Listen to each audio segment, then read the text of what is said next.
हैदराबाद में बेदर्दी सां पुलिस सां ड्रामाई मुक़ाबलो ॼाणाए क़तल थियल राशिद मल्हा जे नाहक क़तल ख़िलाफ़ सेवण अमीर अल बहर वेलफेयर ऑर्गेनाइज़ेशन मल्हा बरादरी तरफ़ां वसीम अली मीरानी, ग़ुलाम हैदर मल्हा, असलम मल्हा, हाजी घल्लू मल्हा, शौकत मल्हा ऐं मल्हा बरादरी जे माण्हुनि धमाल चौक खां प्रेस क्लब ताईं एहतजाजी रैली कढी मुज़ाहिरो करे प्रेस क्लब आॾो धरणो हणी सख़्त नारेबाज़ी कई। निगरान वॾे वज़ीर ऐं IG सिंध खां मुतालबो कंदे चयो त नाहक क़तल जी जांच कराए मुलविस पेट्रोल पंप मालिकनि ऐं पुलिस जे अमलदारनि ख़िलाफ़ कानूनी कार्रवाई कई वञे। वधीक उन्हनि मीडिया सां ॻाल्हाईंदे चयो त शहीद राशिद मल्हा के जो बेदल सां ड्रामाई तरीक़े सां जो क़तल कयो वियो सो उनखे इंसाफ़ ॾियण लाइ असांजो अॼु पुरअमन एहतजाज आहे।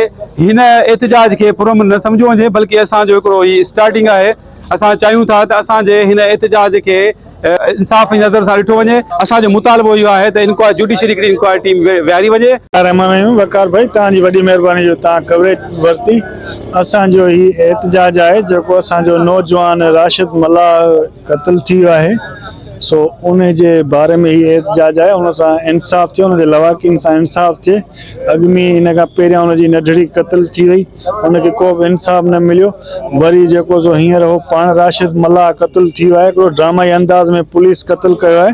असांजो चीफ जस्टिस खां मुतालबो आहे ऐं असांजो निगरान हुकूमत खां मुतालबो आहे त बराए महिरबानी असां मलिक कमेटी खे इंसाफ़ ॾिनो वञे।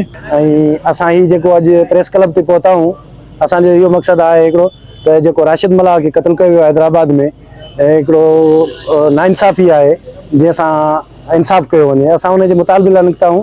असां सिंध गवर्नमेंट खां अपील था कयूं ऐं मुतालबो था कयूं त असांजे राशिद मल्हा जे खून सां इंसाफ़ कयो वञे।